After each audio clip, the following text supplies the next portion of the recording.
Milton, and I have the greatest and highest regard for James Tooley. He, in my view, is the greatest thinker of education ever in the history of the world. Okay, that's not something I give to others, that kind of respect. So, if you think of Milton Friedman as a great revolutionary in this field, what he said is the government does not actually have to do actually the education. It can give vouchers to children who are poor, and they can then buy education from the private sector. But he also continued with the idea that there can be some government schools. In our manifesto, we have a clear policy that we don't need government schools at all. We need public policy should be based on asking the question, what do you want to achieve? In the case of education, our goal is to ensure that everybody gets equal opportunity. This is not about some kind of dictation of forcing some education in somebody's head. It's making sure that they have a level playing field. Somebody comes from poor background, rich background, they have a level playing field that they can actually compete in the open market. So the focus is not to educate the children of Ambani. That is not our policy focus. Ambani can manage himself. It's assumed that he will take care of his children. It is also not the middle class. They will take care of the children. It is the poorest of the poor. If that is our focus, then we are better off by ensuring that the poorest of the poor are funded for that purpose. And that is what is the Milton Friedman's idea, which we have got in our manifesto as well. But in our manifesto, we are at the extra point that we don't need any government school at all. The government, and that is what James Tooley has finally landed. Why I like James Tooley is because he's talking the same language after a lot of study. His studies, research, thousands of schools surveyed, questions administered, comparisons of tests, results between the performance of this school, that school, the full analytics, the publication of this data. He's conducted some extraordinary research, including particularly in India, and came to the view that actually, and he's now saying that even in England, you don't need a government school. Now, why did government schools come in? Let's go back for a second. They came in essentially from the early liberals, the Whigs, the early liberals. And one of the persons strongly attributed to this in India is Macaulay. Macaulay was a Whig liberal. He believed in freedom. He believed in equal opportunity. And he had a perspective, without proper analysis, that in India we need government to provide schools. But that's a wrong perspective. He did not do the research. So while I regard Macaulay as having done great things for India in many ways, in this particular one he actually was part of that tradition building up in the Whigs in England that government should actually provide education. Whereas even in England there were a lot of private schools happening. So James Tooley documents that India had one of the richest and best quality education systems, private school systems, education systems, prior to the British. And this was at the village level. The teacher, children from all communities and castes would come. They would sit with the teacher, get educated in language, in accounting, and they come out with wonderful quality results, and they manage their life after that. And this was documented by a lot of British people who came, but Macaulay did not know this. And so the mistake made was that they said, let us have the government because nobody's doing it. If they had seen a little bit openly, like even today, people don't see that in India, 30% of the Indian rural children are going into private schools. They're not seeing it, they're not opening their eyes. Even today, even after James Tooley has opened everybody's eyes, even after 10-15 years of research, nobody's seeing it. They're not seeing that about even 50% of the children in urban areas are going to private schools. And that is, I think, the key message, that you have to observe what parents are doing. There's a lot of assumptions. I remember parents have I've been always told, that parents don't care for their children. The men are always drinking and this and that. And yes, there's a bit of that. But the reality is that mothers and even fathers care a lot for the children, and so what they don't like is when they send the child to the school, there is no teacher, or the teacher doesn't know what to teach. And we know of examples of the kind of junk teachers we are hiring because these teachers are paying bribes in this country to get hired. So no, parents also can distinguish that their children are getting a bad quality education. So why would they care to send the children to that kind of rubbish school? So when government runs rubbish schools, then they say that parents don't want to go. That's not the parents' fault. parents are doing the right thing. So what they're doing, they're pulling the children out of the school and putting them into, tutorials or some private system, and even the low cost, and it's working beautifully. So what we need to do is to support these private efforts. Our point should be to fund through vouchers the children who are going to these private schools. That is our first step as a public policy for SBP, to divert some money to these people. And of course, with the moment we do the money, the first thing is school inspectors will say, but you don't have a big playground, you don't have a big building, and that is what James Tooley said. You don't need that. If you want to get education, then you need to have schools. But schools can run in any place. Good teachers. They need teachers, but what the teachers do in terms of what the quality of the infrastructure, the quality of the playground, that's not important. And so that is the focus. The focus of Macaulay and others was to build this huge, infrastructure, vast amount of land, totally basically monopolized, so that land cannot be used for any other purpose. It is very inefficient use of resources. So what Tooley's kind of schools will not have the big playgrounds of Harrow or whatever, like almost like 1 kilometer on one side. That is not a school. That's like the rich man's stable. What we need is a poor man's school, and a poor man's school can manage in a multi-story building. It can manage with limited resources. It can manage with a common playground where you send children to play in the public playground. This is how you get the thing. What you need is equity. And that's what I think the focus is. So I think the education policy that we are seeing, people like Arvind Kejriwal, more and more money being pumped into government schools is fundamentally wrong, because that money should actually go to the poor. The poor have rejected these government schools. Yes, you can always make 1 or 2 model schools, by putting crores of rupees into a model school. But what you need to do is actually take that money, divide it among the poor who are already going to the government schools, so that they get at least a little bit better quality.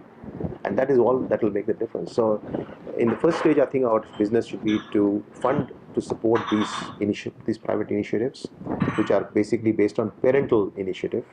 And by the way, the other one very important point to not forget, these are for-profit schools. We need to make sure that we don't have government saying to these people that thou shalt not make profit. Please let there be profit. And while I'm on the word of profit, I think I want to just emphasize that profit is the signal that you are doing a good job. You go to classroom and you have a teacher give you A+, that means it is the same as getting profit. If you get no profit, you are like a C. And if you are getting a loss, you are like a F. And that is the meaning of profit. Profit means you're actually providing good quality service to them. So I think that's the key message that motivates somebody who's running the business. Well, they know that if they're doing a good job, if they're getting profit, and remember, if they're doing a good job, that they get more profit, they can expand that school. If they're a good provider, they will teach 5,000 children. They will make a new school. They will teach 25,000. How do you motivate the children to come to schools?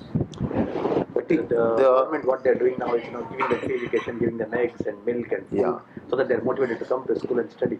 I think that is where the beauty of this system, where you actually reward accountability, is that children will go automatically to places where there are good teachers. I remember personally also, I don't know about you, you must have had the same experience, that if you have a good teacher, you always learn something new. It's very fascinating to go to that class. So I remember a biology teacher in I was yes, and they're so good in their subject. And so I think the idea that we are talking about here is quality, not quantity. And so we're not talking big buildings, we're talking good teachers. And the good teachers require good management. There is a big difference between a good principal and a bad principal. A good principal, encourages and promotes and develops the teachers and finds them in the first place. This is the whole business of education, and the people who do the education properly will flourish. And we have already examples in India of NIIT and many others, which have made world-class contributions in our field of IT. We need to completely do this for the vocational sector as well. So we are sitting in Switzerland, which is the world's #1 place for vocational education. Germany next door is also the same. It's pretty much close to the world's best. And what these guys do is they realize that everybody did not go to a university. It is not necessary to go to university to produce a good camera, which is now not a thing, or a good artifact of some sort, or a good Swiss knife, good watch, Swiss watch. It is a skill. So you need the skill to actually operate various delicate machines, and then to use them to produce more fine-tuned products, which are up to the micro-millimeter, perfectly aligned and working beautifully. So I mean, I'm living in a very ordinary B&B today. What is Airbnb? And then I'm seeing the locks are working beautifully. They're working like a clockwork. The carpenter here is so good that in other countries you'll always find the lock will somehow not work. So that's the precision, that's the detailing that they go into. The locks of this place are smooth. They go in perfectly. So they have the Swiss banks, lockers. So the world thinks that they are safe. Yes, quality matters. Yeah. Vocational education holds the key to India's prosperity, because from vocational people only can you do production. Production is not necessary. The designers can be the best, but if there is nobody to put it together, you cannot produce. The whole Make in India thing has to focus on vocational training and the best skills. Yeah, I'll come to Make in India, which is a bit of a fundamentally mercantilist idea, right? So we Make in India is an idea which we will... Because your idea of schooling, it has to start from there. If it is Make in India, it has to start from the school. It is not, we don't have Make in India policy in the SBP. Our policy is about make anywhere, and you can make anywhere, but buy cheapest and export anywhere or import from anywhere. Our policy is total free trade. We don't really care whether you invest here or invest there, or Indians are putting here or putting there, or foreigners are coming here or there. All we care is that everybody has the best choice to put their money where in the cheapest. So the consumers should get imports, the cheapest imports, the best imports. That's in their interest. The producers should have the ability to produce it either in India or outside. So we don't really care whether you produce it in India. What I do know, however, is that if you do the right thing, which is what Switzerland does or Germany does, you will automatically produce in India. By saying so, it doesn't make it happen. It is the foolishest thing to imagine that by simply having a bit of a Make in India drum that you somehow will get people to come here. People come and see your education is in shambles. People cannot even make a straight line. Forget the idea of making a fine-tuned IT product, or like a chip or something, or Swiss knife or a Swiss watch. Forget it. Who's going to invest in this country? We have failed, as we say in SBP, we have failed in basic governance. Basic governance means rule of law, education. We have failed, and after failing, we are now making this drama. Make in India, shining India, incredible India, digital India, smart city India. No, I'm sorry. World can see through now. You think people are stupid? I mean, this is what people are thinking in India, that the world is stupid. They are the smart people. Just by saying Make in India, people are saying, oh, wonderful, as if we would. But they would have made in India if India was makeable. You don't need to say it. You don't need to say it. Japan never says Make in Japan. Yeah, nobody says Switzerland has never said Make in Switzerland. Yeah. For thousands of years, they're making in Switzerland. Because they teach the children. I think last week is important. Yeah, we are doing a lot of bogus hot air, and I think the common people of India are misled. And worst thing I'm finding is a lot of these foreign companies, and not foreign companies, I think the journalists are misled. Suddenly there'll be 3 years ago, economists will say, Mr. Modi will transform India with that, or something on that lines. 3 years later, they will say, nobody is not doing it. Sorry, but did you not read his manifesto? Did you not see that he's actually doing it? What has he done in Gujarat? What is it that he did in Gujarat to transform governance? So we're talking of, our party stands for governance, good governance. And also that means good principles of governance, economic policy framework. But demonetization is a good example, where one fine day somebody gets a bright idea to demonetize these things, and second day they implement the idea. Okay, this is not how policy is made in the West. I can tell you for sure, because I work in the West for the half my career, is that policy goes through an extensive, detailed process of finding out the problem, finding out the options, Studying the human behavior. studying the behavior, studying the everything, cost-benefit analysis. In this case, for example, I didn't realize I thought demonetization may be good because it will actually eliminate certain, black money. I also thought so initially, but then I realized that it's 86% of the currency. Then of course we know it's a problem. You demonetize 86% and you are in trouble, which is what India became. So even that basic cost benefit was not done. So what we are talking about here at SBP is we are a party that stands for details. We don't jump into public policy positions. We say, let us study, let us look at the options, let us look at the transitions process. So even education, nobody's saying you will privatize all schools today. We'll say we'll do it in a systematic manner. And that, I think the entire 10-point, so we have a 10-point policy making process. We ask questions, then we go step by step, and then finally we implement a particular policy. So policy has to be a combination of good thinking of the objectives and good implementation. And if you don't have the good implementation, that's not called policy. So, Indians will say that policy is good but implementation is bad.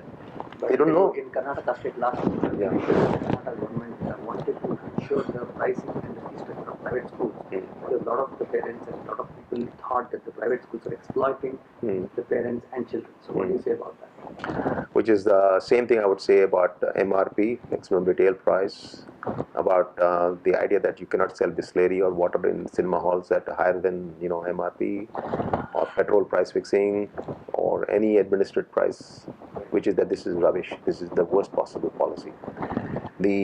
What you really need is the way to deal with prices. First of all, prices are not the business of government. Let us start from the first business. Is this the business of government that people are voluntarily paying somebody? Is that our business as a government? Is the Chowkidar's business to tell the owners of the house whether they should be talking to each other or buying and selling? It's not. So prices are not the business of government. But of course, everybody knows that if the price of onion goes up, the government suffer, and so people get involved. So if you want to deal with prices, and if you believe that there is collusion, you need to increase competition. So the solution to pricing is never control the price, but to increase the competition. And if it is, for example, a monopoly pricing at any level, then you need to have a regulatory approach. We have completely free, electricity privatization in Victoria for the past many years. Water has been privatized in England. The trains are fully privatized in Japan, and all of these are supposed to be monopolies. So people always tell you, but these are monopolies. How can they run privately? But you have a regulator. Now, regulation is very difficult in a monopoly situation. I think the MRP part is also part of regulatory framework. MRP is actually not part of the regulatory framework, because MRP is a kind of restriction on how much you can sell a thing for. But you can say the market should fight. Market should create its own product. Yes, create competition. It doesn't really matter and cannot matter to government at what price somebody is selling, because if somebody sells too high, he will not get the buyer. It's the end of the story. The way the market runs, the way any market runs, so long as it is competitive. Now, MRP is not imposed on monopoly goods. If you were to say that MRP is only imposed on electricity, water, or something like that, right, then there may be some level of thinking that I could put in, saying, yeah, maybe there's a basis, but if you have done all the research. But MRP is put on shampoo bottle, it's put on your Jaljeera, it's put on everything, all the commodities. Small kirani ki dukaan mein whatever saman you get. Yes, so MRP is being used on what is called a commodity or a competitive product, and that is completely not justified by any policy. MRP should be on what kind of products in your point? There is MRP is not MRP. It will have to be what is called regulated price. Can be on water. It can be on electricity. Even there we should not, and that's why I will come to that. But can be, I said, I did not say should be. But these are the monopoly products where there is a difficulty in ensuring competition. Okay, where you have competition, there is the idea of MRP is absolutely the stupidest idea in the world. And of course, we are very good at stupidity, so India has a lot of stupid ideas. And the best part of it is that a lot of people in India are wedded to MRP. You talk to them and they say, we need MRP. So they think they want to be in a structure so that they don't have to think. But they don't want to think. But they feel comfortably. What the government can do and should do, if information is the problem, and they have done in Australia, I like that approach, is to tell the people the businesses are supposed to declare